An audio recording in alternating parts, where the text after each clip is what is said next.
The June 3rd, 2026 meeting of the McLean County Regional Planning Commission will come to order. This conference will now be recorded. Attendance will be recorded by staff member Katie McShane. A quorum's present, and I'll also note that Commissioner Bart Fittner is attending virtually today. Hi, Bart. Okay. We'll move directly on to public comment. I see that Trisha Braid has signed in here on the sign-up sheet. Are there any other public speakers? We have not received any requests other than this way. Okay. Ms. Braid, you have the floor. Yeah.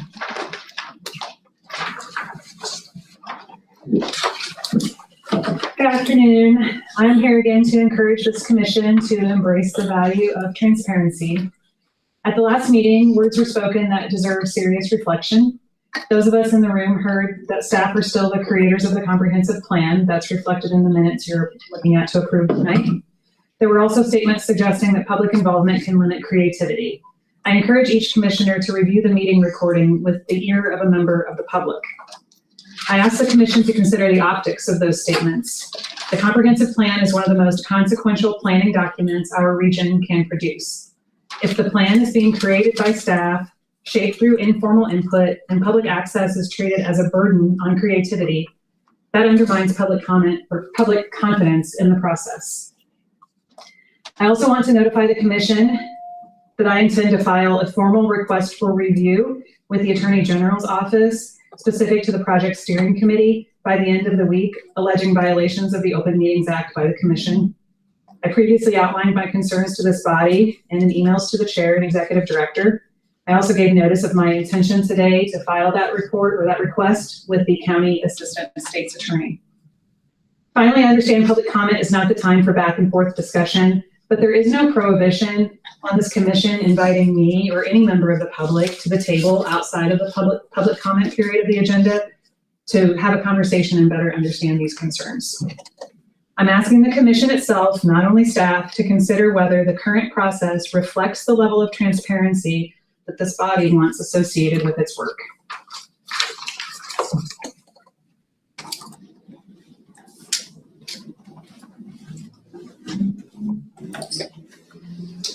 Next, we have the consent agenda. Would any of the commissioners like to remove any items from the consent agenda?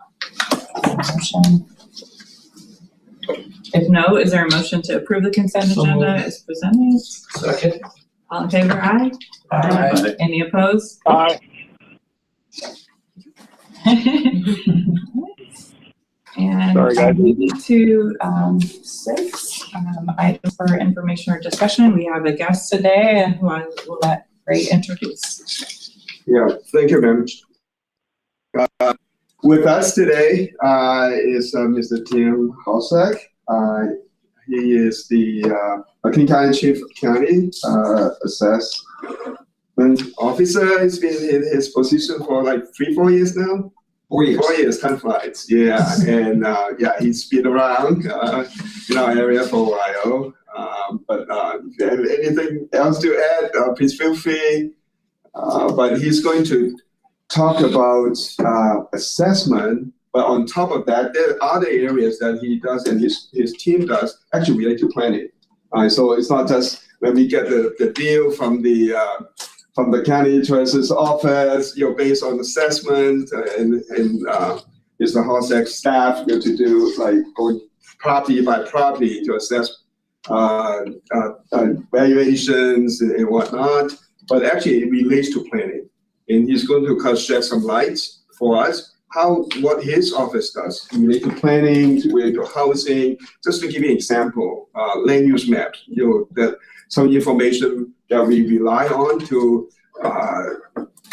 identify the existing land use is really a lot based on his staff's work. You'll go out and property by property, and then we based on the data that they have collected, and then we assign certain land use code or color to the land use map. There's a small glimpse of what he does, because that's not usually what we envision assessing. Hey, planning, how does that work related? So please, Tim, take it over.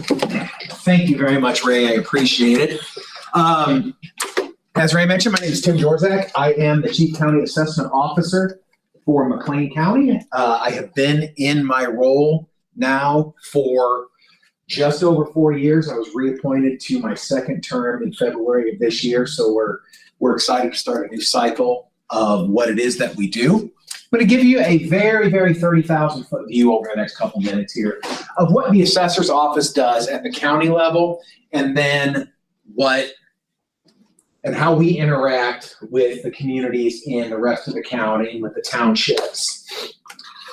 So let's start off. Looking here. Let's talk about really briefly what the property tax is. Property taxes are the primary means of funding local government, not just in McLean County, not just in the state of Illinois, but frankly across the country. The property tax is the primary means by which our local units get their revenue. Sure, they collect other forms of taxes alongside of it, but for the most part, their day-to-day operations are going to be funded predominantly through the property tax. The property tax is a form of ad valorem taxation. What does ad valorem mean? Ad valorem is a Latin term that simply means according to value. The property tax is levied according to the value of your property. Now, I want you to think about an income tax. An income tax is levied according to the value of your income, right? But it's a passive tax. The government sets the rate and they say, okay, we're going to collect 5% of your income, and that's going to fund our operations. In good years, you're collecting 5% of a big amount. In leaner years, you're getting 5% of a smaller amount. So you can see how those revenues kind of ebb and flow over time. Same goes for the sales tax. Sales tax is assessed generally at a uniform percentage based on the ebb and flow of commerce. And you collect what you collect. And then you budget based off of that. The property tax is different. The tax is levied as necessary to fund the operation of the unit of government that you work in. So if your unit of the government needs this many dollars, that is your levy, and then that is allocated out according to the value of each property in the jurisdiction. So that's what gives the property tax main advantage. It's a very stable form of taxation. It kind of eases the hills and valleys that we see a lot of times in government revenues. All right. Why is it going? Okay. What we look at, for the most part, in property taxation is the fair cash value, the market value of your property. What is market value? We see the definition in Illinois code right here. It's the amount for which a property can be sold in the due course of business and trade, not under duress, between a willing buyer and a willing seller. I want to sell my property. You want to buy my property. I'm not making you buy it. You're not making me sell it. It's what we call an arm's length transaction. That's what we're looking for, okay? That's how we establish market value. We want to estimate what that type of, what your home is worth in that type of transaction. And that's the value upon which you are to be assessed the property tax. And most property is assessed at that level with one main exception. You get out into the outlying parts of the county in central Illinois. I see my friend Anna back there. She understands most of our property, I should say most, but a good portion of our property in the rural parts is assessed as ag land. And ag land is assessed on a different standard. It's assessed at its value in use. So they determine its economic productivity as agricultural land, and the taxation is based off of that. So it's a different standard, so we kind of talk about that a little bit separately. But most of what we talk about is according to the value and use standard, or I'm sorry, the value and exchange standard. Every county in the state of Illinois, with the exception of Cook County, Cook County is always different. Every county in the state is assessed at 33 1/3 of fair cash value. And there are reasons for that that go back decades. We won't get into here, but there are valid reasons why we do it the way that we do it. But when we think about our assessed value, we need to think about our market value and essentially divide it by 3. That's what you're taxed on. So if you have a $100,000 home, your assessment is $33,333. That's the way it's levied. Next, please. What is the assessment process? The assessment process, let's compare it to an appraisal you might have gotten on your property. You go out and you have to get an appraisal for whatever reason. You might be getting a mortgage refinance, which we don't see too often of those right now with the way interest rates are. But 10 years ago, that was very, very, very common. You would go out, you were getting a refinance, so you needed to get an appraisal. Your appraiser is going to look at it on an individual perspective. They're going to look at your house and they're going to say, according to the date I want the appraisal, I'm getting a refinance on June 3rd, 2026. What is my house worth on June 3rd, 2026? And the appraiser is going to do that. They'll measure your property, they'll make comparisons to the market, and they say, on this date, I think the value is, in this case here, $157,500 for your property. In assessment, it's similar, but we do it using mass appraisal principles. So we are, instead of assessing one property as of today, we're assessing a whole bunch of properties as of one consistent date. The state of Illinois, that consistent date is January 1st of the assessment year. So the work that we're doing right now that's going on in your townships is based on the value of the property as of January 1st of 2026. So that's what we're looking at. In mass appraisal, what we're going to do is we're going to say something along the lines of market data indicate that properties in this neighborhood have sold on average for $100 per square foot.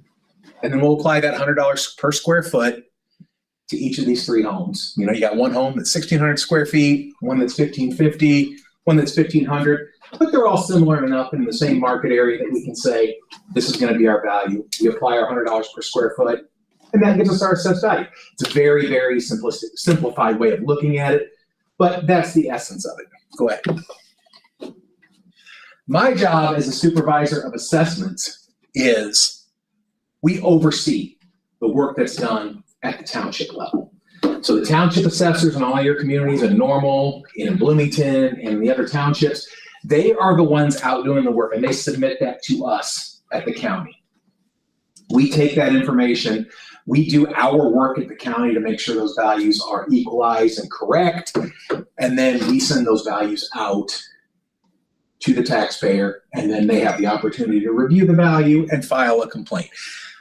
Our primary function when we're not doing that is we administer exemptions and deductions. You get your homeowner's exemption for living in your property. We administer that. We have senior citizens exemptions. We have a couple of different ones of those. We have some exemptions for veterans.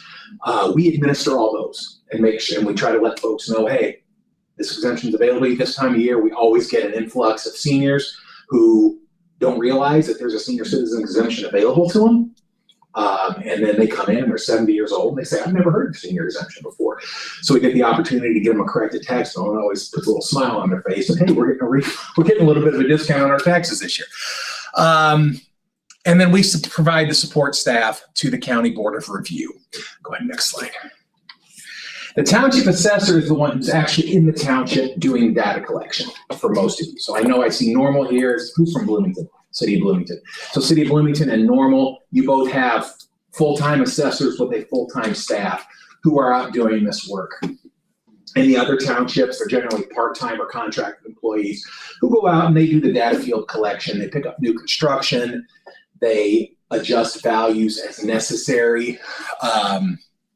They are the ones who are assigning the land value to properties and assigning the classification.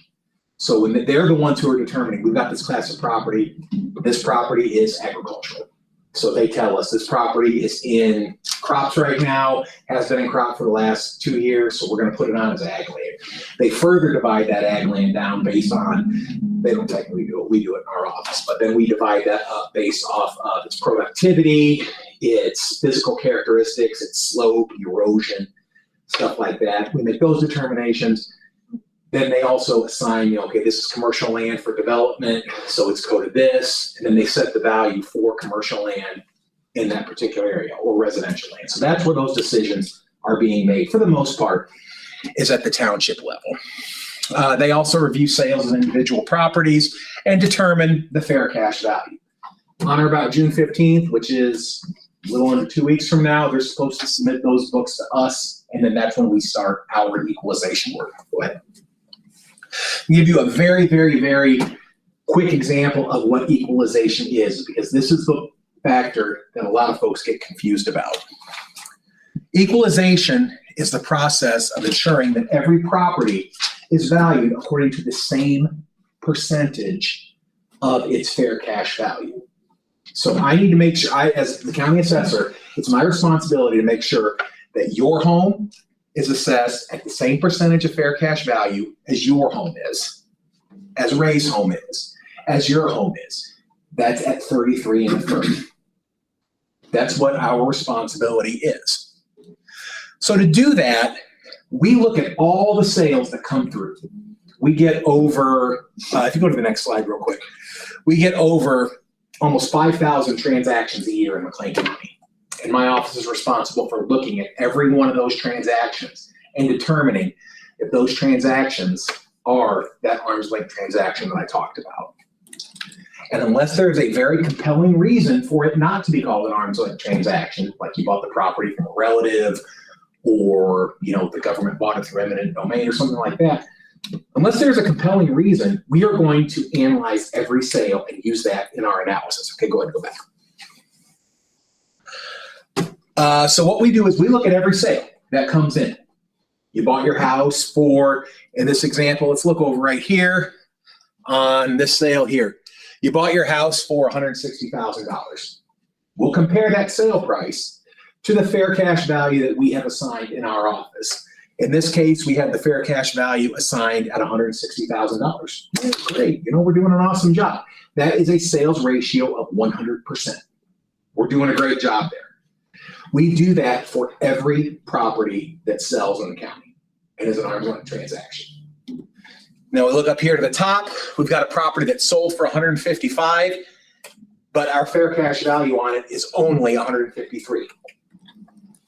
We have a sale ratio of 98.7%. So we're a little bit under on this sale, what the market tells us this property is worth. But that's fine. These are all individual data points. We go to the yellow roofed house below it. We've got a sale price of $148,000, but our office has it assessed at $150,000 fair cash value. In this case, we have a sale ratio of 101.4. We are a little bit over assessed. But like I said, these are all individual data points. We want to aggregate that data and try to find one consistent number that we can hang our hat on to see how this little neighborhood's doing. So let's say in this neighborhood of 3 homes, we're going to look at the median sale price in this neighborhood to see how we're doing. In this case, we got one high, one a little bit high, one a little bit low, and one smack dab in the middle. Our median ratio is 100%. This neighborhood is well equalized. We're happy with what's going on here. Sure, the property at the top is getting a little bit of a benefit because they aren't assessed as high as they should be, and the property below is getting a little bit of a ding because they're assessed higher than they should be, but it's within a tolerance. We can handle those individual cases on appeal or on reassessment, however we want to do those. As a whole, the neighborhood is good. So the question then becomes, this neighborhood of 3 is perfect. Is every one of your neighborhoods perfect every year? Absolutely not. Skip 2, please. Thank you. What happens if that ratio is off of 100%? In this case, we have that situation. We did the exact same math for the 3 homes in our neighborhood here, but our median sale ratio is 98.7. So all of our sales are below where we want to be.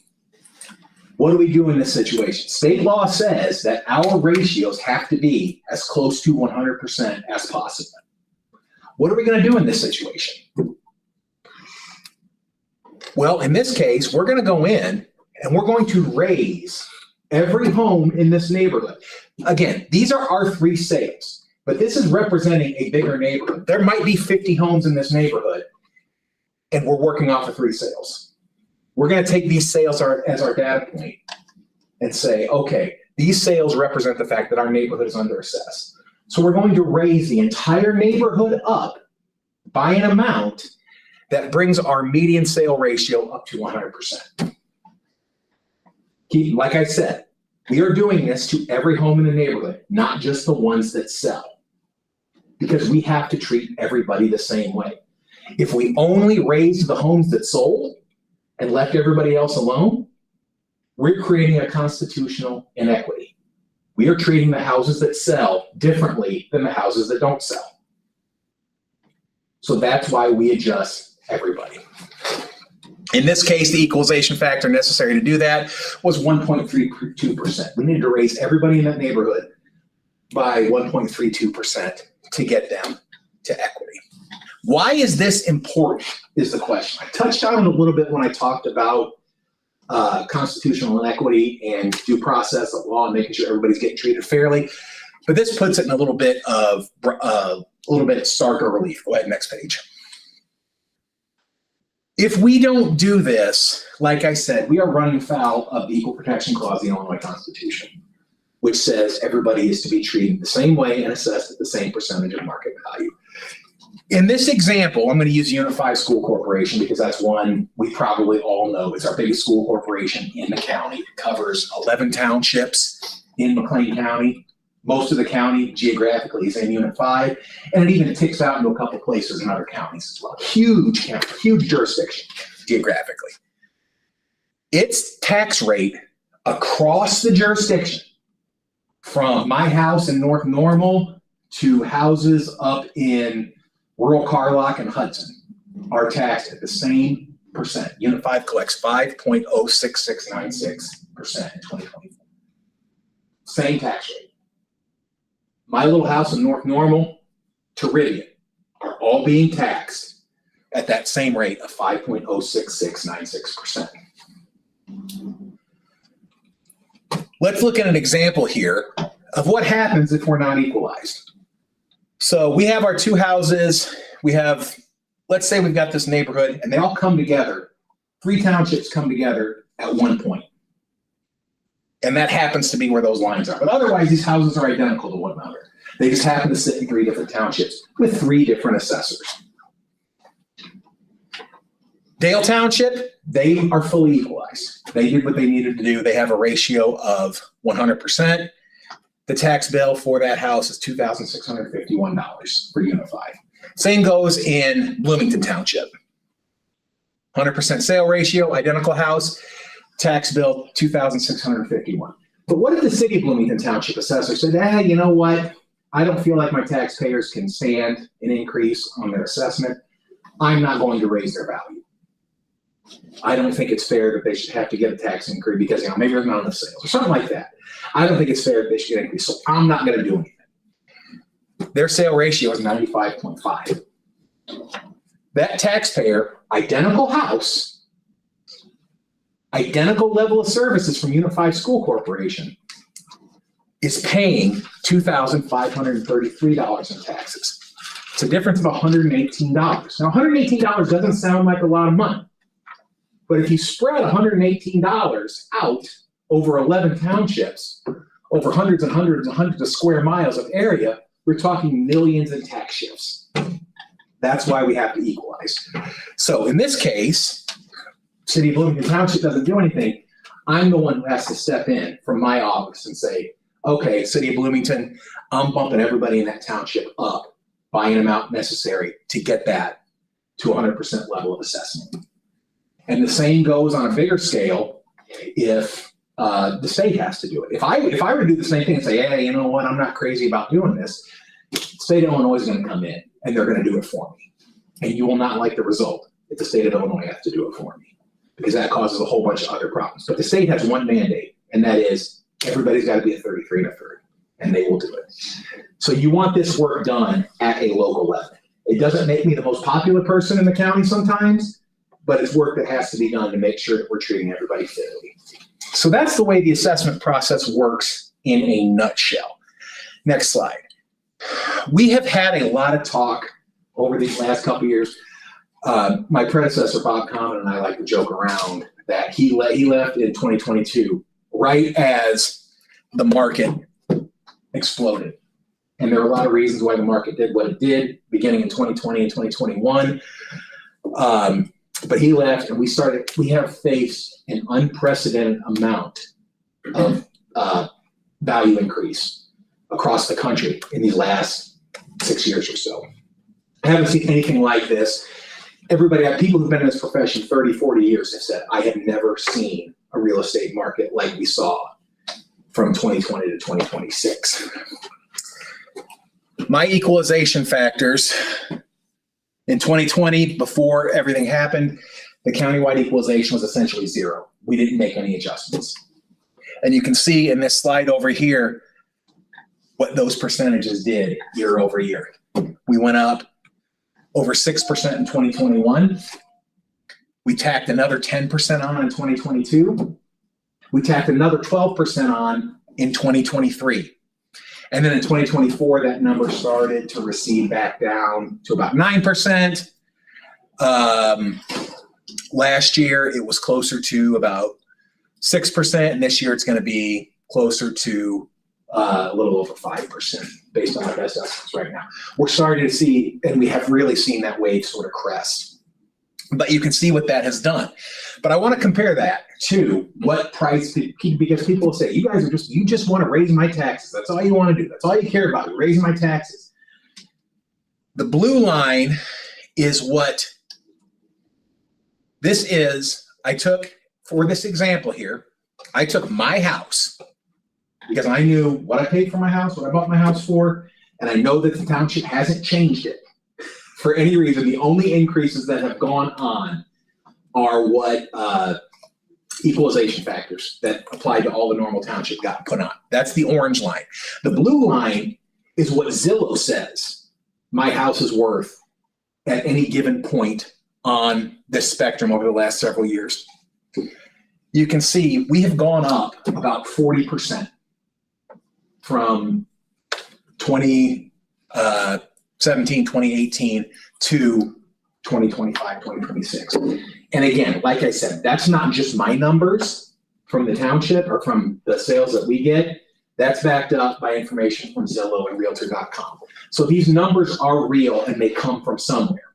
Now you can argue, well, I'm not crazy. My house value didn't go up that much that fast.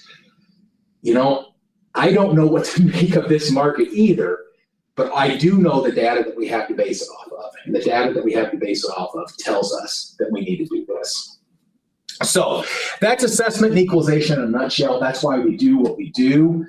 I'm going to talk really quickly, next slide. Ray wanted me to talk about affordable housing. There is an affordable housing program that we administer at the county assessor's level. 35 ILCS 200 15-178 created a series of exemption of additional property tax benefits for folks who create and develop new affordable housing or maintained rehabbed affordable housing. Depending on the size and scope of the project, you can get up to, developers can get up to a 35% property tax exemption every year if they qualify with a new construction or qualifying rehabilitation of an existing structure. It's a very good benefit, and it's designed to encourage more affordable housing stock to come on the market. What happens is they send us an application saying, hey, we've got this project coming on. They give us the details. We determine whether or not they qualify. If they qualify, we do all the verification, and then we apply that, whatever that level of exemption is. We've got currently right now 2 projects that have applied, and I see no reason at this point why they won't ultimately receive it for this year, but this is the first year we've had projects qualify in McLean County. This program runs through, they recently extended it. It was supposed to expire in 2027. They extended it to 2031. The application deadline is July 1st of a given year. So if they meet the qualifications and apply by, let's say January 1st, I meant July 1st, by July 1st of the year. If they qualify, they can receive the exemption. And if they have any questions, they can contact our office. We're glad to help. So with that, anybody have any questions on property tax, equalization, affordable housing, anything like that? This exemption, does it sunset? No. Well, it does sunset. It is depending on the program, it is a 10-year that can be extended, I believe, 2 additional 10-year periods. But yeah, it does. It will eventually run out over time, but it can be, indefinite up through at least a maximum of 30 years. Yes. Can you remind me what determines something as affordable housing? Is that like a certain? So if they are enrolled in, if you go back, if you look at the form, Section 8, Section 42, or Section 515 qualifies under one of those programs. I believe they have to have 60%, or I'm sorry, depending on the program, 35% or more units at or below maximum rent for the period of time. And it's tiered. So there's one program that'll give you 25% if you reach 15 to 35, a lot of percentages throwing around here. But the application that we put together for this program is very detailed. It's got a very detailed instruction set that goes into the particulars of the individual programs, what they qualify for. Thank you. No problem. Other questions?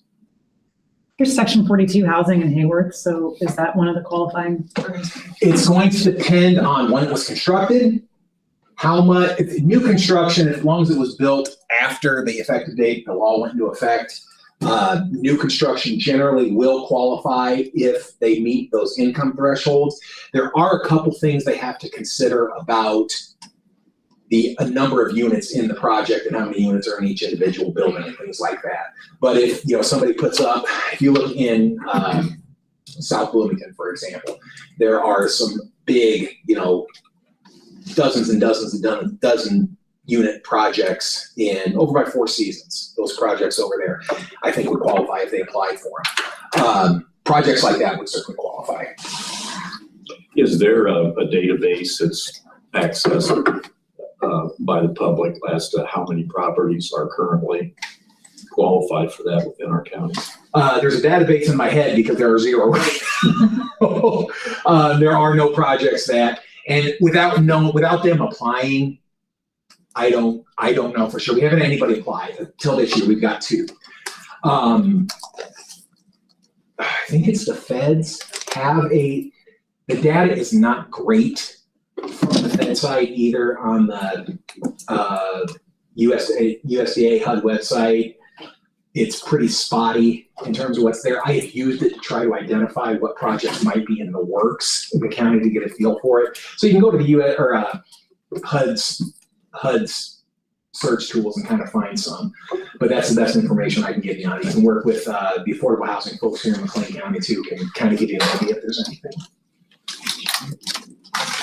So a fun thing we talk about in Unit 5 all the time is how we don't know our funding until we're, significantly into our fiscal year.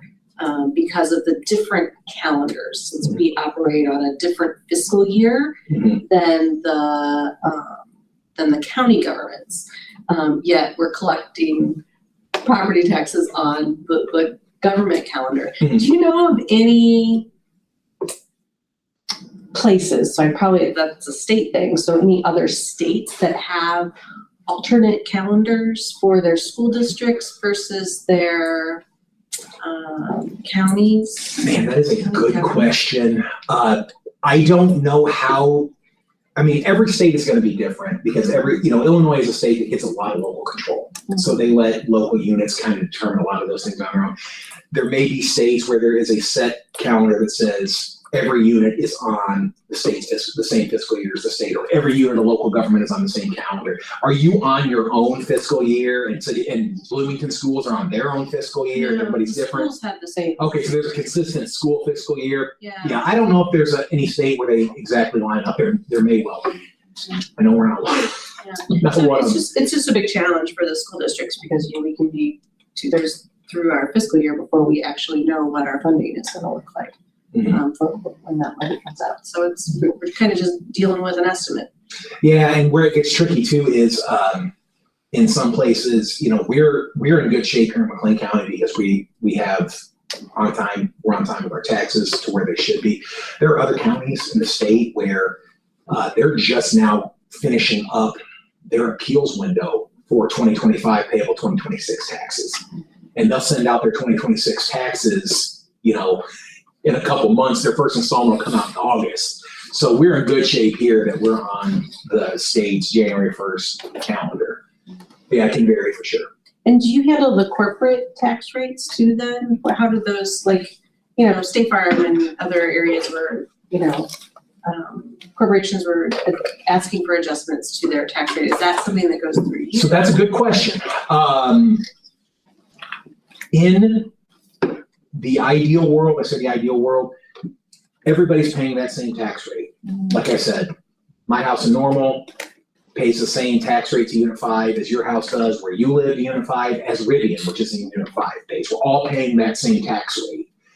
Those benefits that are given to those abatements and things, we don't control that. Okay. Abatements are given by whatever units of government sign off on those abatement agreements. Usually it's the cities and towns that all come together and they make an agreement and then they put it into place for, usually it's like 10 years. TIFs are the same sort of deal. You have governments that grant those TIF dollars. We don't have any say in that. We put the values on. Gotcha. And we determine what the market value of the property is, and then we let the chips fall where they may as it relates to incentives and things. So they're getting involved with the direct. Yes. I understand. Thank you. Yeah, we don't want to be a party. We want to call the balls and strikes where value is, and then let the units decide, hey, if you want to give incentives, if you want to do stuff like that, that's your bailiwick. We're telling you what the property's worth. Sure. Is this slideshow available online or? I can get it I can get it to Ray and make sure you guys can get it. Well, he's actually got it, so yeah, feel free to send it out if they want. We typically would, because there are a few members who are not present today, we usually would send the presentations to the entire commission after. Clear and helpful. Thank you. So, other questions? Thank you, Mr. Jorzak. Thank you so much. I appreciate you letting me come talk to you. Thank you. Moving on to 6B, we have Luke up with the Regional Housing Initiatives update.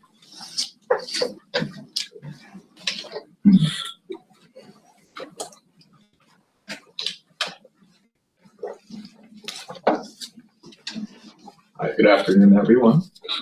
Here are the RHI updates for June. Under local updates, so we chaired the May 2026 housing staff meeting last week, and we'll be chairing the June Affordable and Supportive Housing, or ASH, committee meeting in less than 2 weeks. In line with that, MCRPC staff are currently working on a new white paper on housing and transportation. Shout out to Jake and Calista. So we are looking at where new residential building permits in Bloomington Normal are located and how close they are to transportation infrastructure such as bus stops, lines, and sidewalks. So this project, we're kind of doing a 2 birds, maybe 3 birds, 1 stone situation. So this is really a standalone document, but we're looking at potentially plugging it into the comp plan and or the NTP. And then other updates, last month, MCRPC attended the 2026 Home Illinois Summit in Springfield, where they held multiple sessions talking about best practices and community-driven solutions to address homelessness in Illinois. Also late last month, MCRPC attended the McLean County Spring Care Fair at the Eastview Community Center. 27 agencies participated, with 11 agencies attending for the first time. They provided resources such as clothing, showers, haircuts, food, toiletries to 60 unhoused individuals. So they said that they served less individuals during this care fair than the previous one in October last year. This could be due to the success of the bridge, but they're also looking at whether the unhoused individuals even knew about the event, or if they did, whether they had the means to come to the event. Also, other updates, we attended the Housing Coalition and Unhoused Task Force meetings. And as part of the technology subcommittee, we helped draft a survey asking the coalition members what data they can provide and what data they need for their reports and grant writing. Also, during the last Housing Coalition meeting, we presented those draft surveys that we created for them. And then lastly, on June 17, Thursday, MCRPC will be attending the Illinois Housing Blueprint Community Listening Session at the Peoria Next Innovation Center. just a brief overview, the 2027 Illinois Housing Blueprint aims to analyze key housing trends to inform future housing policy and investments in Illinois. And so this specific public engagement will focus on the North Central region, which McLean County is a part of. So again, that's on June 17, Thursday. So if you want to attend, it's free to the public, except you still have to RSVP. Those are my updates. Do you have questions? Thank you. Up next is 6C, Ray, the housing coordinator position update. Yeah, thank you. Yeah, staff has prepared a draft RFP to be submitted to legal for review. And after we receive comments, then we'll finalize the RFP and publish it, and then give a few weeks for responses. And then we'll do the recruitment and finalize the selection. So yeah, we'll hope to hear back from legal soon, it's by next week or something. So is that, I'm sorry, I'm confused. Is the RFP for the employment position or for the project? It's for the position, and it's so unusual. It's I've done a lot of RFPs for a project. Yeah. For this particular one, I was advised by the county administration that because it's a contract position, and then we have, rather than going through like a normal recruitment hiring process that we do with HR, that we have to do this as an RFP process for whatever reasons. Beyond me.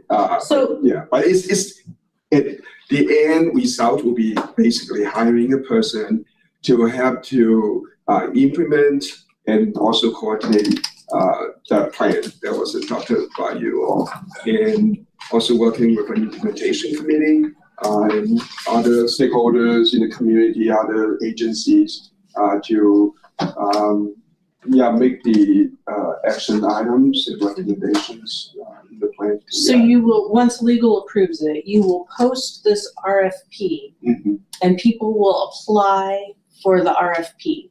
It's people who want to apply will kind of respond to the RFP, and then we'll go through the selection process, interviews and whatnot. So it's almost like a regular recruitment process, like hiring process, except it has to be done through like an RFP process. That's what I was advised. There's some legal reason to that, but I wish it would be more straightforward, to be honest. Yeah.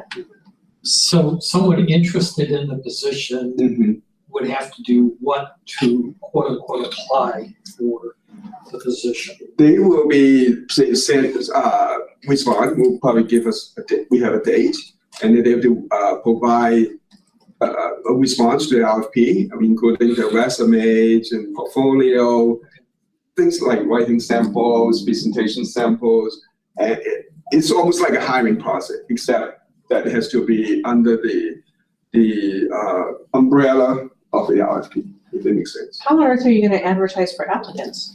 Same thing that we would do.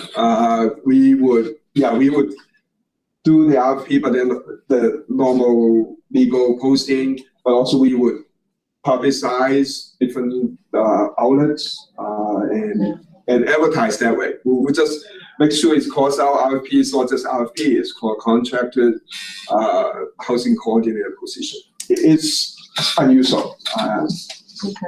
So the draft was submitted to legal when? When do we think we're going to get this back? Yeah, we submit today. We hope to get it by probably early next week, and then we'll finalize it, and then get this out. And we'll push it meaning to advertise in different outlets with the help of the HR. So last month, what was being worked out that it needed to be an RFP? Because I think I had it written down as the same. Yeah, it's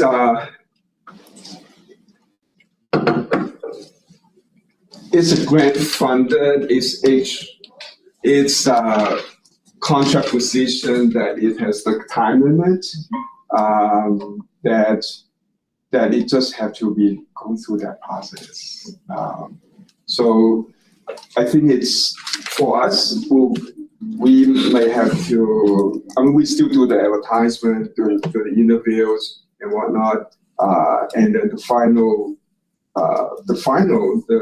finalists actually, the selected person, the contract will be either with the county or the commission. But I believe, because there's some, it's a legal thing that needs to be worked out, but either way, either it's like officially hired by the commission or the county, whatever the kind of contract. So do they get standard benefits or is it just a stipend? It's just salary. So it's more compensation. I don't even call it salary, is because if you can consider this almost like a vendor, rather than like an employee. And so it'll be strict salary, but compensation without benefits. And is it a like hourly position or is it contract based upon what the RFP states, the role and the expectations? Yeah, we anticipate that it will be still like a 2-week payment, and then with just the total and then divided by or the number of months, and then of course it will be higher than say the normal position that will include the benefits. So that person, say if that person is without the benefit, but as a vendor, we will pay instead of $75,000 a year for like an employee with benefit, you might pay him or her $90,000, for example. When did this position get initially, I know it's been a process and I know we can extend it, right, on the back end. Right. When did we first, how long have we been talking about this? Let's see, I'm trying to think this. So late last year, we got the announcement, but then it's to work out the agreement. The announcement was made by the governor, but then also with the DCEO, they have to work on the grant agreement. And then now the grant agreement is done, then we have to work through that process in the RFP. Sure. Lots of red tape. Yes.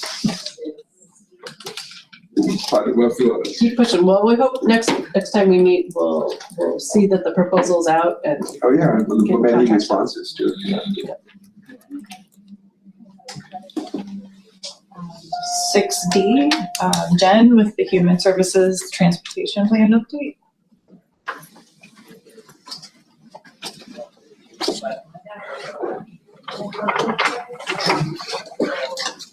As you know, we've been working for some time to try and regularize some of the actions of the Region 6 HSTP committees. And one of the things have been doing and are taking to the committee is in mid-June, on the 15th, is a revision of the bylaws, which have not really been revisited often enough to first of all confirm that we are adhering to the requirements of the Open Meetings Act, and then that we are defining membership on the sole planning committee. It used to be 2 committees, we're moving to 1 based on our agreement with IDOT, so that we have members representing each county, which will have 1 vote apiece, members representing each 53 funding recipients. And they too will have 1 vote apiece. And then for each of the now 3 transit providers in the area, 1 vote apiece on that planning committee. We are also amending, or have done an amendment to the current Region 6 plan, which changes all the references to rural public transit providers based on the transition FMSR. And so that would be part of it as well, that amendment. And the bylaws will be on the agenda for the June 15th meeting, and everybody has been apprised of that. And we hope to see a better organized and more clear process for Region 6 in the coming months. Thank you. Any questions?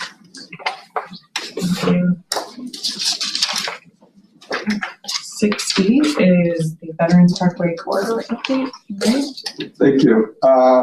The Project Street Committee for the Veterans Parkway Project, they last met May 8th, and then they will meet again this next Friday, the Friday of next week. And the last meeting, the consultants provide updated cost estimate, for the project, and as well as they have provided some updates on the benefit cost analysis. And the cost estimate is better than the one that was presented before by the consultant, because they took other considerations, and so they have prepared a draft before alternative report. I just sent it out today to the committee for them to review and comment. Also, there was market analysis in economic development report, also that will be reviewed by the committee members. And so we are getting, this is June already, a final report supposed to be done in September this year. And there will be a draft. When they put the final draft report together, you'll be provided a copy for you to consider. Yes. Questions? 6F is the regional comp plan update with Ray and Anthony. While Anthony's getting ready, just want to acknowledge our member, commission member, and Beryl, who also serves as a liaison to the Working Group Project Stream Committee for this project. So after the update by Anthony, Ms. Beryl, anything else to add, please do so. Yeah. All right. Hi, everybody. The last Project Steering Committee was held on May 12th for the comp plan. The meeting for that, or the meeting summary for that meeting, is now posted on the Comprehensive Plan Project website. So you can see that now. Shortly after that meeting, we kicked off the first public engagement campaign for the McLean County Regional Comprehensive Plan. This included the release of the project website, the visioning survey, and the associated promotional materials. The first round of engagement, this first public engagement campaign, is scheduled to run through the end of July. So far, we've received over 200 survey responses just in 2.5 weeks, which is great engagement. We're glad to see that we've gotten that many. We're on track right now. We'll see how it keeps going. We're on track for 100 responses a week, which is great. We are also seeing strong engagement on our project website and the associated promotional materials. There have been just under 2,000 individual visits to the project website, 2,700 interactions on our Facebook post, and roughly 2,100 email notifications sent through our constant contact email list, and 11 new contacts added through the capability on our website. As I said, we anticipate this first round of engagement to go through the end of July. So we have roughly 8 more weeks to promote, collect information, get some advertisement out there. We're currently working with local newspapers and radio stations to run paid ads promoting the survey.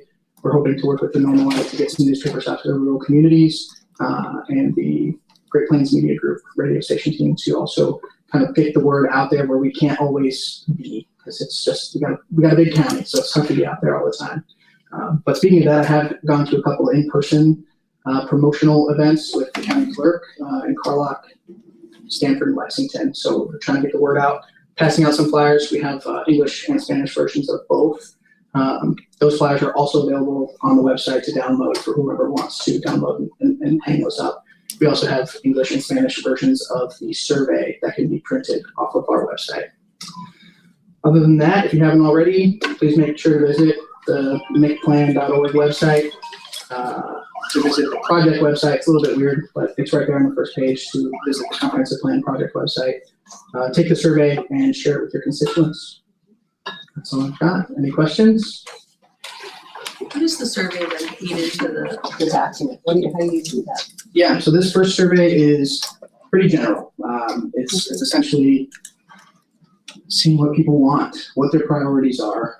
This, and in conjunction with the public workshops, are going to help us kind of narrow the scope of what exactly we want to put the most effort behind. Some of the early responses we're getting are high taxes. So we know now that in the comprehensive plan, that's something that is going to have to be addressed. And so these responses help us kind of gauge the most important topics for people in this plan. Any other questions?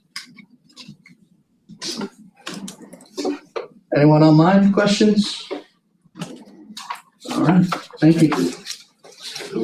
Commissioner, there was anything to add? Well, it's just been a pleasure to be part of the team. This is my first steering working group that I've been on. And everyone's showing up. It seems like there's a lot of conversation happening. I would say I'm most eager to get the survey feedback because that's really the meat of what we want to hear about in order to talk about the real substance of this plan. So, yeah, the next couple of meetings will be really exciting because we'll have some data. And then also those public engagements, I'm planning on attending some of those too, just to see how that goes. Yeah, sorry, that reminds me. I think I might have skipped over one. We're working currently on finalizing that public engagement schedule. We're anticipating 5 individual engagements, 2 in person later this month, 1 virtual during lunch in between now and July, when we'll have 2 more in-person meetings. Those will be out very shortly. I still got to confirm with a couple of venues, and then we anticipate putting that schedule out alongside a second push for, hey, take the survey, look at what we're doing. We want your involvement, we want your input on this process. That'll happen sometime mid this month. Yeah, if I may also add. Hey, this is Bart.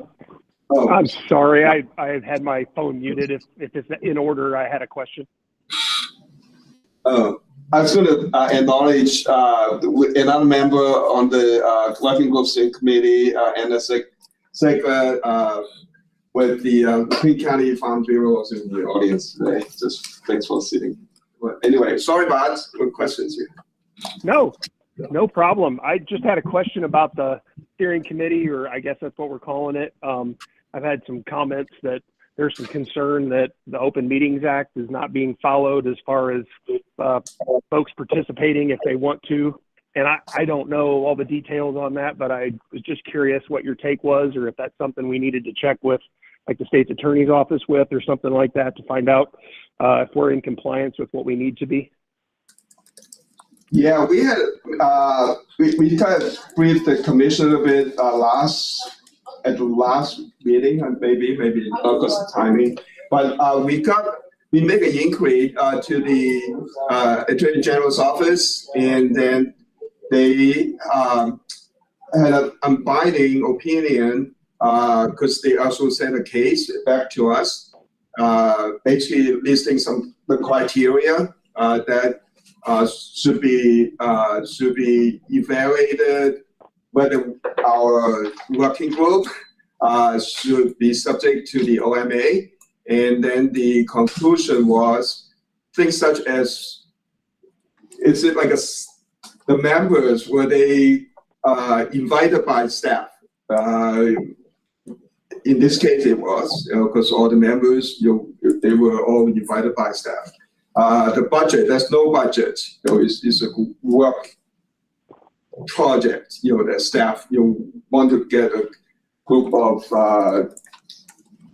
people, with different backgrounds, variety of maybe geographic area, really wearing different hats, to be honest, to provide some guidance, input, feedback to staff, as staff is preparing this comprehensive plan, this work, and the project's steering committee working group. It's not the only channel for us staff to get public input. As what Anthony was saying, there are multiple ways we value input from the public, and so that's why we doing this not just for one round of the first round of 2.5 months of public engagement. There will be two second round and the third round, through a process.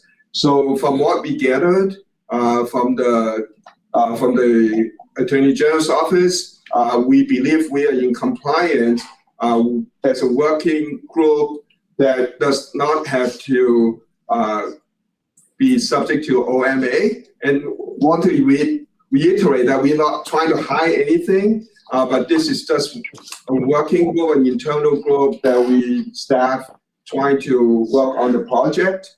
And there will be opportunities through not just survey, but focus groups, maybe interviews, there will be public workshops, surveys.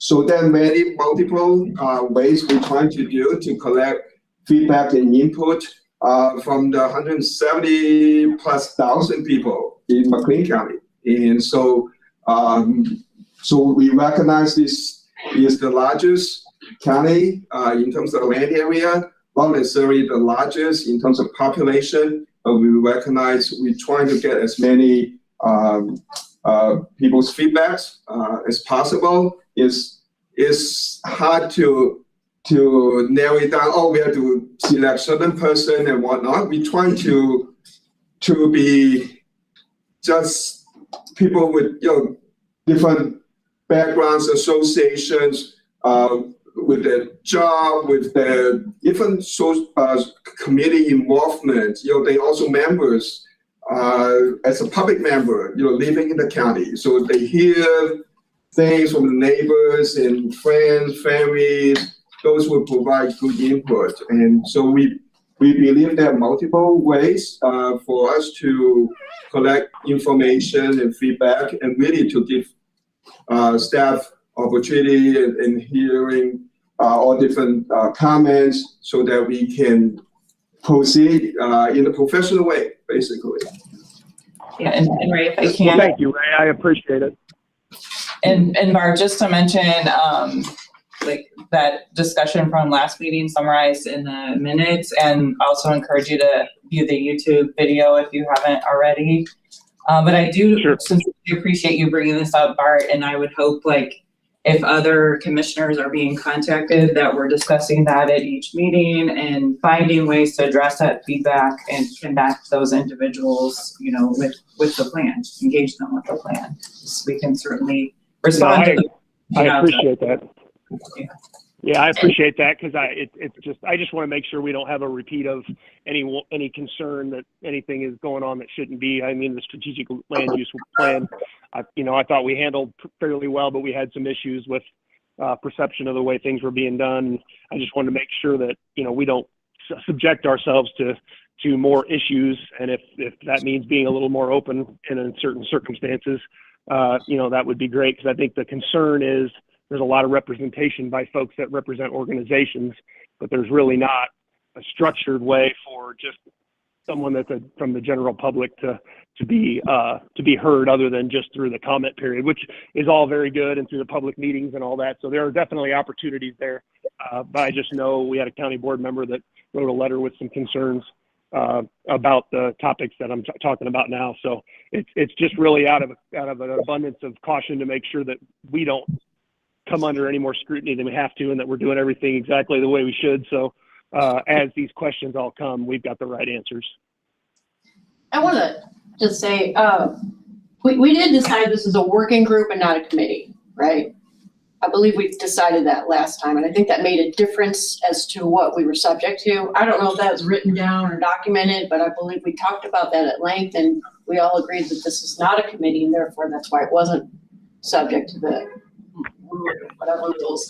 The other thing is, I think the people in the group that are meeting, some of them are mayors of their own constituents, and what I think is important we do is charge those folks that are attending to push out that information and engage with their constituents. It can't be just on me or Ray. I mean, I'm not engaged like that, but we have the Ecology Action Group that they work with a lot of people in our community.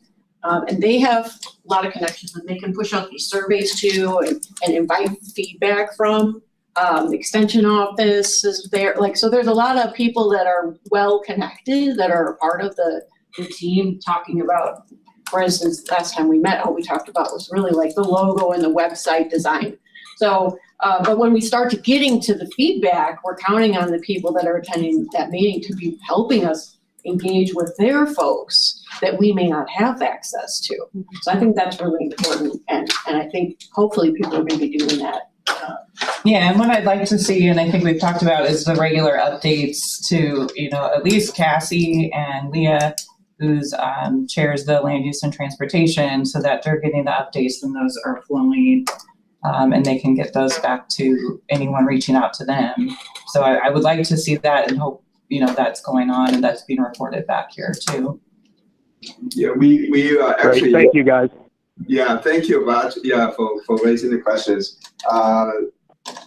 We have been doing monthly updates at all the land use and transportation committee meetings, and so Anthony and I were there yesterday morning, and basically what we do is we provide updates, for the chair, or if the chair is not available, the vice chair, to kind of give an update to the county board's land use and transportation committee, and we also hope the word as the chair explained, that get the word out to other members of the county board. For one thing, we also shared the same update with the city and town of the council, so that have to get the word out. Look the status of the project, the constituencies and whatnot, and to you all, and so it's on like YouTube and other ways. Which again, nothing to hide. We want the process go as smoothly as possible to get the best product for the good of the county. Was this the update that Phil Dick read at the Land Use and Transportation Committee? It was the vice chair Adam with read. Yeah, I don't feel read anything. Okay. I don't recall. Yeah, we provide the update to the land use and transportation committee chair in hopes that they will inform the county board. And Leah Klein is a member of the project steering committee, so we also hope that she's giving her personal experience of those meetings at those land use and transportation and county board meetings to hopefully get the word out there. Okay. And what's to stop so like the Mayor's Association, we have a rep on the team for that.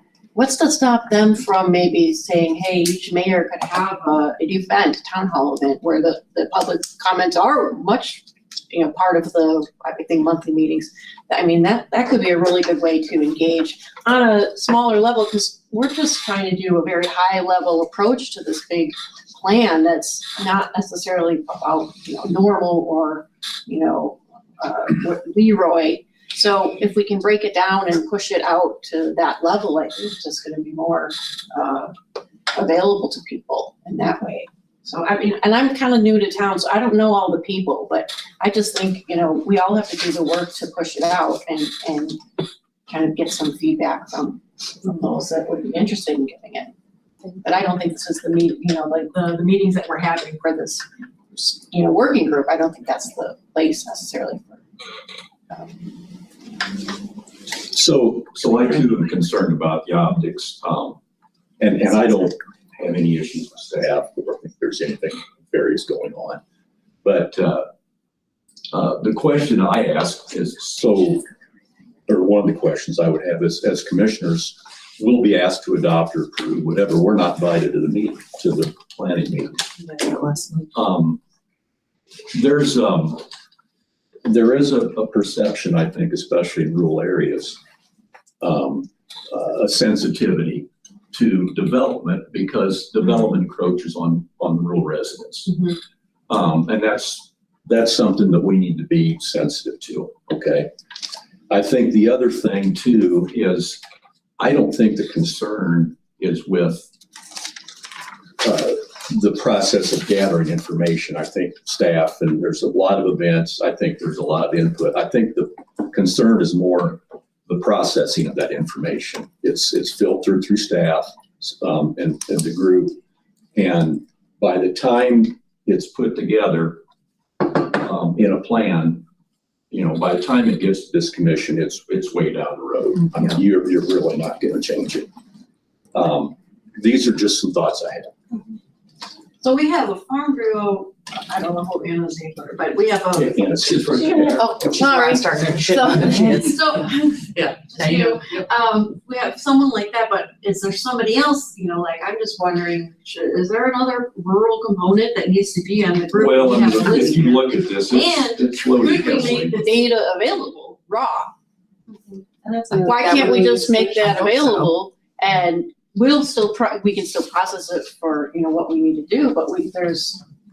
Because that that we could sounds do? like, what I'm hearing you say is that you're concerned about, from those surveys and from those forums, what information gets then filtered into the plan. So if the surveys are made public. Summarized, yeah. Yeah, but if the survey is made in its complete format, then you would have access to that and you can determine for yourself if that, if something was warranted. I would say, since being on this committee, there are multiple plans that we have adopted where we haven't been a part of the writing or the planning process in any way. That's we approve the work of the team. I guess I'm curious, as we look at all of these different committees, like Luke mentioned different committees. Are any of the committees that you work with subject to Open Meetings Act that you present on every month?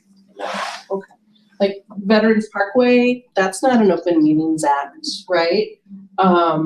The Metropolitan Transportation Plan, is that Open Meetings Act? I'll be presenting in a moment. Okay, so we'll get some clarification there. That one might be different because I think it's a state government thing. But most of what I'm seeing is not, do we have any standing committees that are subject? We do. We have the Transportation Technical Committee, typically meets on the third Friday of every month. We have the Transportation Policy Committee that typically meets on the fourth Friday of every month. So those will be subject to the OMA. And we do that also HSTP, the Human Service Transportation Plan. We have a regional kind of joint committee, and that's also OMA to be compliant. Those are the ones that subject to OMA. Sure. The others just like working group. So what's the standard? Are these, because they're subject to OMA, is there something written in state law that makes them necessary for, how do those rise to the level of being? Yeah, so Jan, if you want to touch about, because basically all the state, because the MPO or the state regulation, the federal regulations, and if you can expand on that, want HSTP, the two policy, the MPO, the whole span. As far as the transportation technical and policy committees, they exist under our role as the Metropolitan Planning Organization for Bloomington Norland. And they are open meetings and have always been in my tenure. Even though we were not consulting OMA specifically with regard to those, they were open meetings and continue to be. Do you want to just finish off with the MTB and then you can maybe answer the questions first. Well, that's the answer to one question, because that our operation as an MPO is subject to federal regulation and to the state of Illinois oversight. It's a different kind of academic plan that we are doing on behalf of all of McLean County. So it's a different thing, but anyone is welcome to be involved and to join us whenever they want to. It doesn't happen very often because frankly, it's boring. It's all about transportation, and I gotta say, it's not the most compelling set of meetings in the universe, but we do run them as open meetings. Interesting. Thank you for it's good context. And Amy, I'd also add there's some helpful materials inside of the Open Meetings Act training that's provided by the Attorney General's office. There's a few slides just dedicated to that topic. These are the concerns I think that I raised at the April meeting that I was online for. And I think one of the issues, I went over and talked to some of my neighbors and said, you know, would you take this survey? And they were very distrustful of what's happened here. And I think releasing the data would be really helpful. And I think with the strategic land use plan, like that base data has still not been released to the public. So I think that would be a really good step.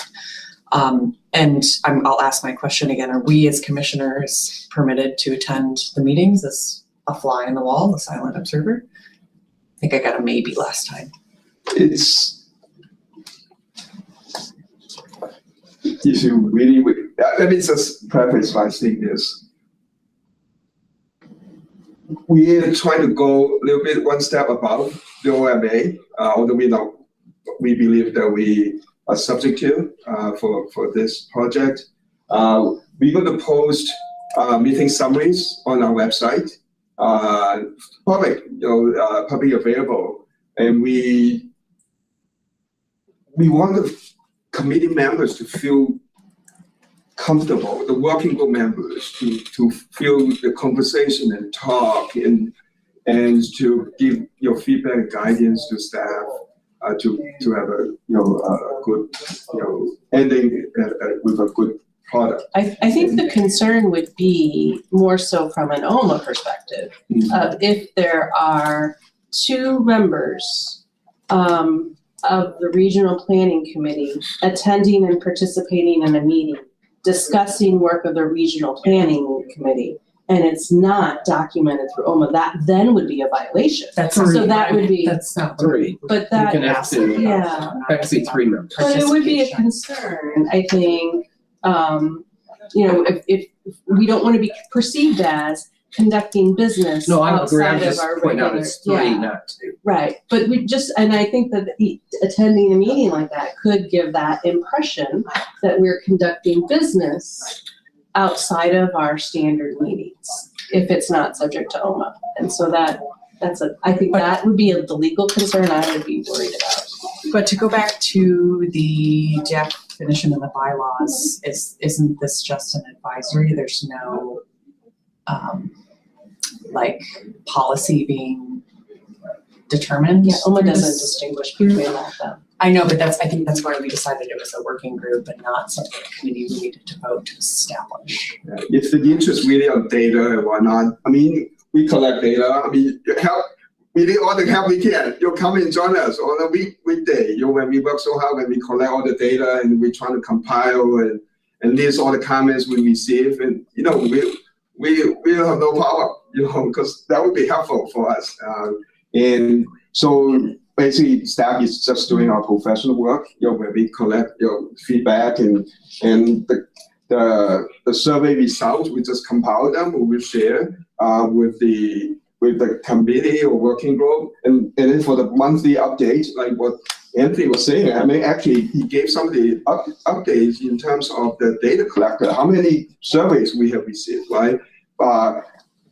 Well, when it comes to after the due day, July 31st, then we can share with you, okay, how many of the respondents live in whatever zip code? How many of the people within this income category, and how many people envision the county to be this and that? We'll be doing all those legwork, to share, and then for you all to consider, because we don't want to have you at the last moment to review a plan. And I appreciate the involvement, the understanding, and that's the reason for the monthly update. And if you like to have more detailed update, we can, come talk with us after the meetings, and we would be happy to share. Because really, I mean, we love to, share our work so if we can do more, of course, we can always do more if we have to. But again, we have to recognize the resource, and just looking at the number of projects we have. And these are not like 2 months projects. These are, some are over a year and a half, 2 years project. And so we have to, for us, for staff, we have to evaluate, okay, how do we prioritize and still doing the best work we can for the good of it, for the best of the county. So I got a thought, you know, it might be something to consider to, get the data from the survey, and then, you know, could we just have, like one dedicated meeting to a public situation that doesn't involve this working group to say, here's the feedback, this is what we got, this is what we got, does anybody in this public, you know, if people are so concerned about wanting to come up, great, okay, let's have a side meeting that isn't even a part of the steering group or whatever we're calling working group, and give an opportunity, you know, to say, okay, what do you have to say about it? Like, what are we missing here? Here's the data. What's the deal? Because it seems like something might have happened before. I'm sensing that there was, you know, a previous problem with some kind of planning thing that occurred, and maybe there's some pushback about this project repeating that mistake, right? So, you know, is it really Open Meeting Act, or is it really just like, hey, do we need to just have an avenue for people to talk? You know what I'm saying? I think part of the issue is Like, I that don't get why this is such. by the time a draft comes out, it doesn't seem like a draft. Okay. When a draft comes out for the public to look at, Yeah, it seems like it's way past the draft point. so maybe we need to engage with the public before we make a draft, That's- right? I think But not every meeting that we have with this working group should be involving people and never get anything done. So, I mean, okay, maybe there's, I don't know how long this process, maybe it's a year of meetings that we're gonna be having once a month. Maybe there's, you know, 3 or 4 meetings where we check in. But, I mean, I you know, just to make people feel like, hey, this is a part of it, but to have it always be open to the public, we're not gonna get what we need to get done. And I think there's a reason, and we have a good group of people that really care and wanna do a good job on this.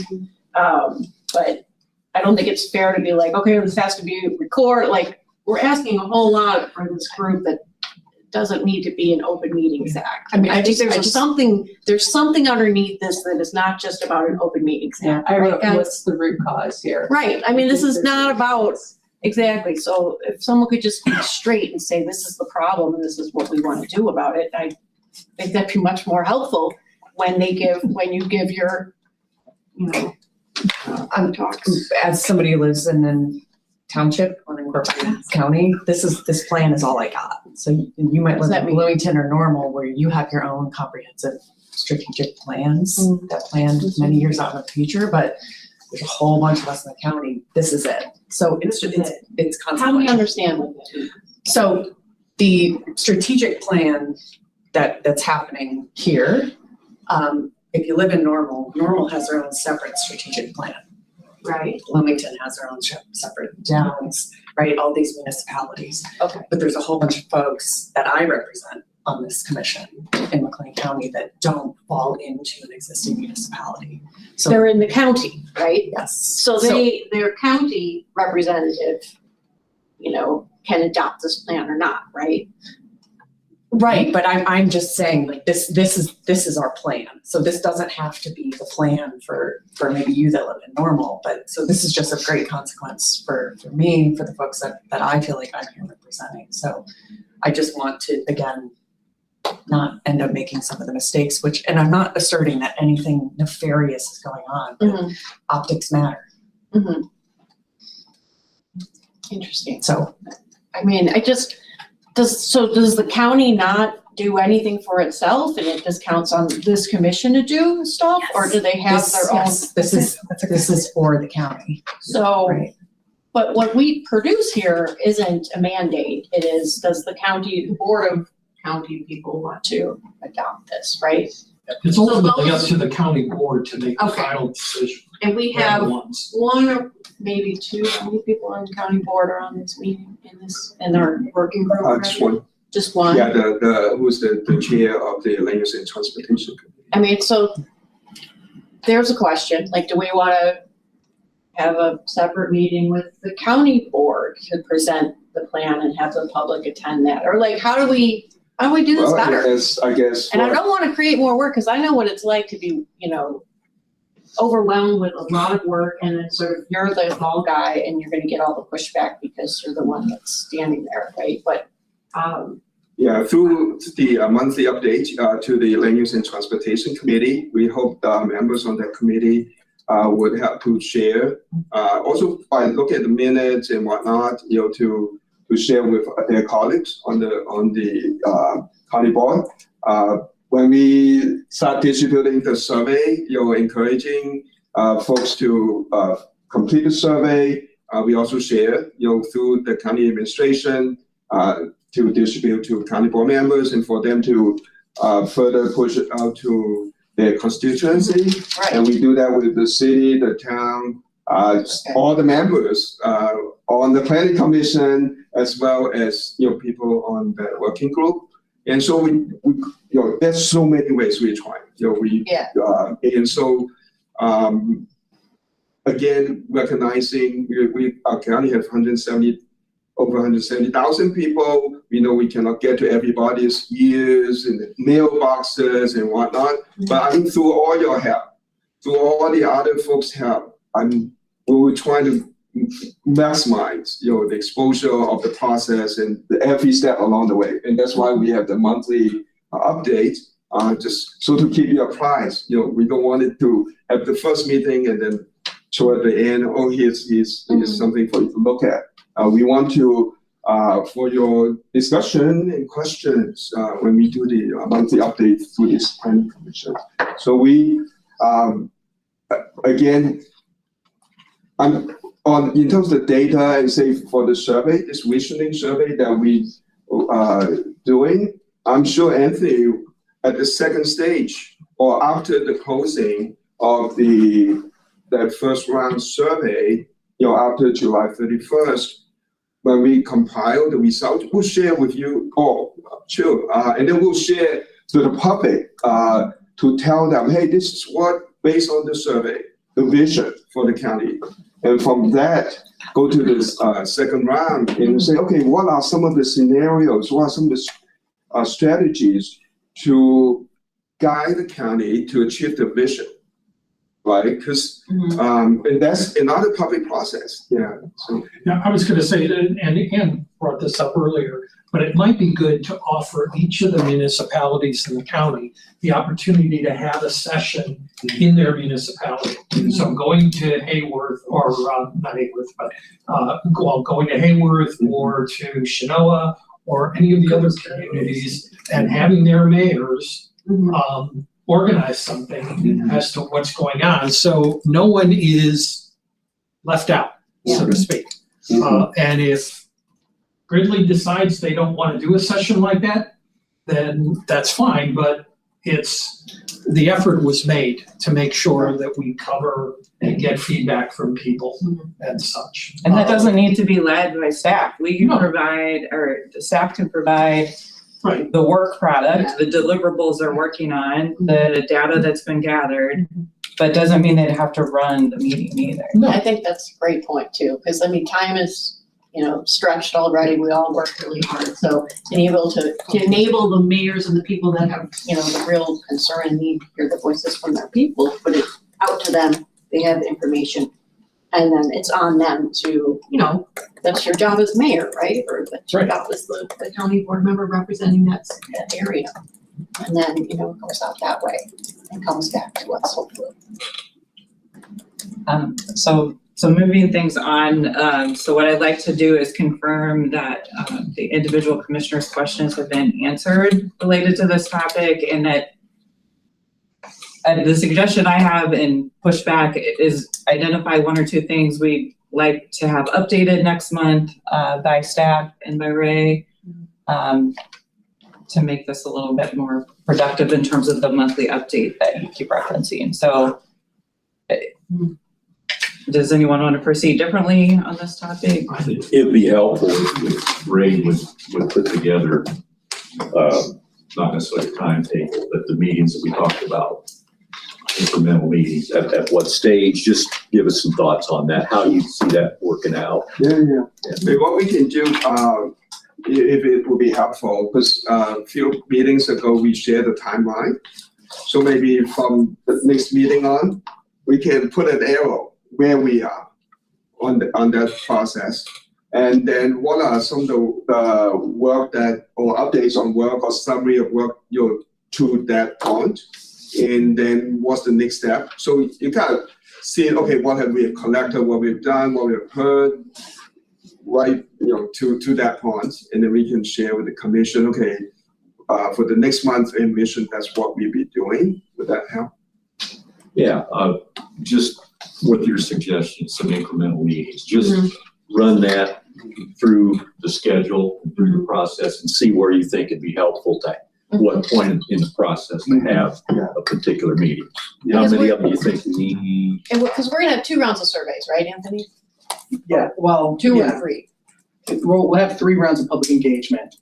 Right. So And I think after every piece of that is a good time to check in, because we'll have data from the public, and then we would check in back with, this is where we stand with this information, make that data available publicly as a raw data, right? And then it can be interpreted by professionals, that's their job, like to do the planning, but it's out there and it's transparent, you can see the data. And then also to push out and say, maybe, here's what we suggest the mayors of these towns or the county people follow our schedule. If we're gonna meet and we're gonna check in on these 3 points, you should be doing the same thing with your folks. Put it out on them, right? Does that make sense? So, but I want to clarify, so the 3 points, so say Anthony identifies 3 deliverables he's working on in the next month to be presented.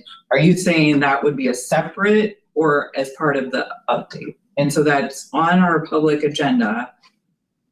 That's what I'm asking. Well, and I don't think it needs to be just for the commission. But this is an open meeting and it would be published ahead of time. Yeah, and that would be fine. Yeah. And we would all have a few days to review it and ask our questions before the meeting. That would be I just want to clarify, what are we talking here? Because it is a very resource constrained organization. Are a lot of work efforts happening right now. Well, I think in my mind, it's important when you get to certain summary points, when a whole big body of data is hard presented to us is really impossible to filter if we haven't been part of the process to see how are we going to prioritize these things. You sort them out. So I think that it would be helpful, not just the committee, but somehow before the final draft comes out, have a point where you say this is where we're at this point. These are our priorities at this point. Based on the data, this is the feedback we got. Based on where we're at This is now. what we've talked about is most important moving forward. We're gonna focus on the next 3 things, and that sheet of paper or summary goes out to each mayor, each board person or whatever, and that's the check-in, right? And it could be brought to us. yeah, and as I well, so don't you all think have it needs to be nothing formal. real regular, but my point is before the final draft comes out, Yeah. there needs to be, Yeah. we need to kind of know where you're at before this draft hits us, and it's Major milestones, basically. Yeah. exactly. Yeah. So does it feel, the first episode, does it feel like it was exactly? Yeah. And so in construction, we always do 30, 60, 90, so we could just do okay, we're at 30% of the meetings. We're gonna check in at 60%, we've gotten this far, we're gonna check in, and then at 90%, we'll see the draft, we'll see where it came from with that. Spend a lot of And then- time and staff on just putting out raw data, I don't think that would be right. Yeah. But It's not, but it does create that public transparency. That- Because there's some people that are gonna take. I mean, if we're trying to do a You can do spreadsheet, it. it doesn't have to be filtered and sorted, but here's a spreadsheet, do what you want. We have the website. Some of the responses will have to be filtered. Yeah, of course, private stuff, of course, and also, yes, some language, but.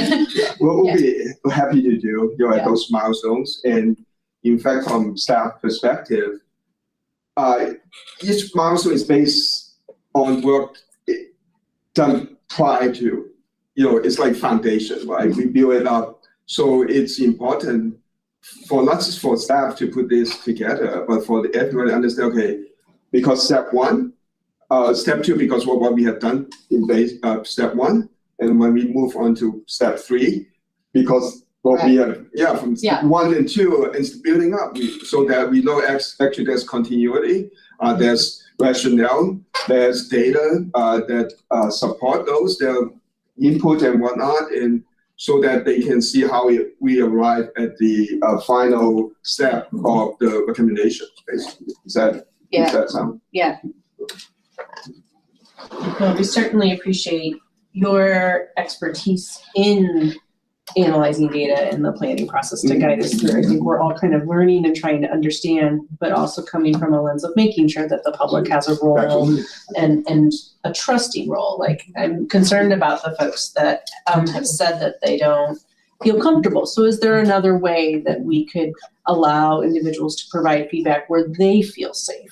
You know, is that something you would, like, if you received a letter dropped off at your door, you know, I mean, is that something that could be incorporated into the feedback? I don't, you're As far as Yeah. Well, a lot of these things that we were talking about tonight are in the process of occurring. So the check-ins, we planned intermittent outreach reports, summaries for each engagement plan. We're doing public workshops, which, we can take and call it the public informational meeting and make it a little bit more formal and talk about, what we're going to derive from this data. But these are all things that, unfortunately in the last go around, it was a little bit of a condensed timeline. This time we have a lot more time and we're planning for that time a lot better than the last go around. And so I'm very confident that a lot of these concerns from the last go around are going to be remedied in this go around. There will be ample time before a final draft sent to the county board to be adopted. You'll see it hopefully 6 months before that actual adoption takes place. We want to make sure that we provide ample time for the plan to actually morph and change, depending on what people have to say about it, into a document that everybody's happy with. So. Okay.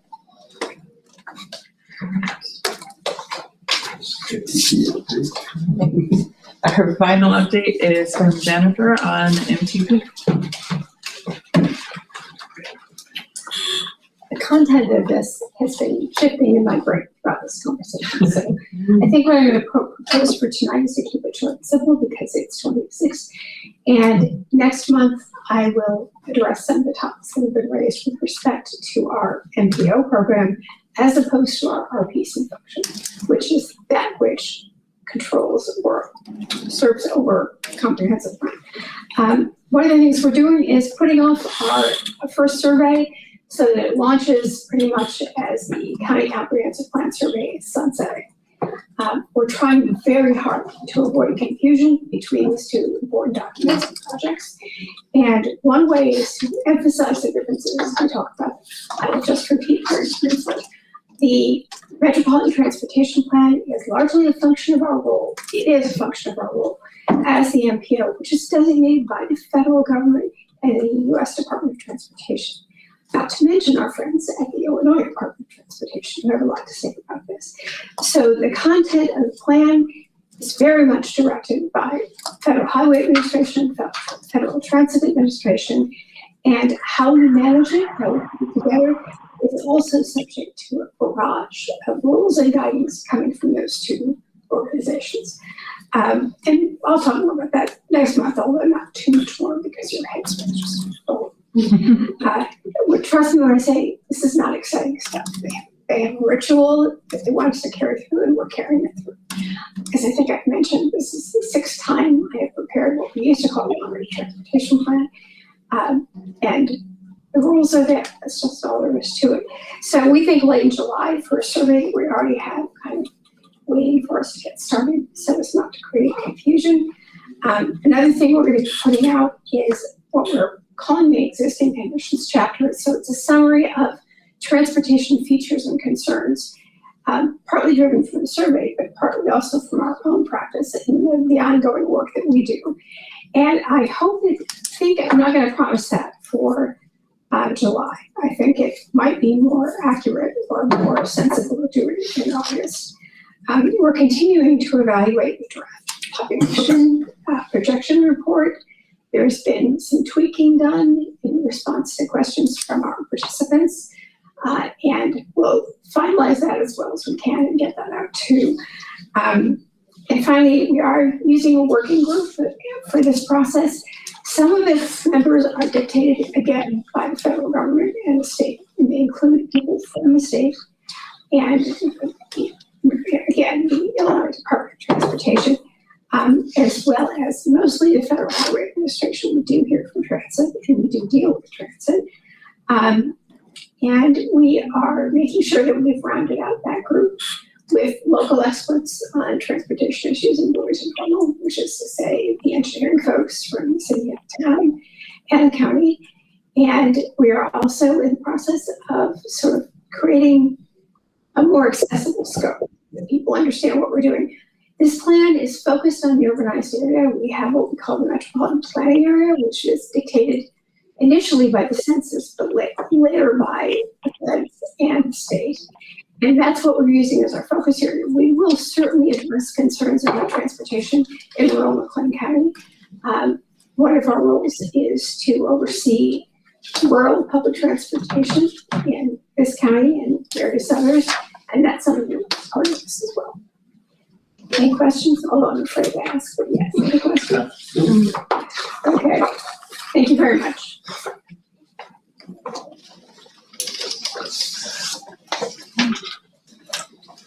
Are there any other matters to come before the commission? You know, sometimes in July, we don't meet. There've been years in July, we're meeting in July. Because it's the week of Independence Day. Right, yeah, so, I mean, up to the commission and the chair, you want to reschedule, because 4th of July is a Friday this year, I believe.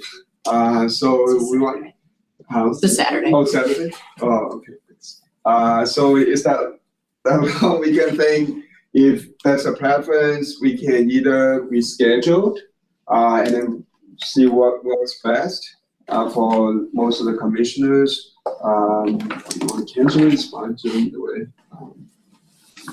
Because then I know a lot of times you have different commitments, and changing the week, it might mess up. Yeah, I appreciate you bringing that up, Mark. So if you want to have discussion now while we're in session, I think from my perspective, we have plenty of business to come before the commission, but also recognizing and respecting the holiday. I'm available. Yeah, given the level of business that we've got and such, it makes sense to just keep it scheduled for the date that it's already on. Yeah, and with the concerns about transparency, I think I wouldn't want to do anything at this point that makes it look like we're trying to cover anything up.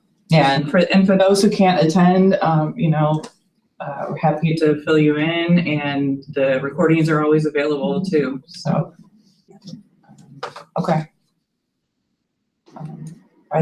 So we'll meet in July. July 1st will be the day of the. Are there any other matters to come before the commission? If none, is there a motion to adjourn? So moved.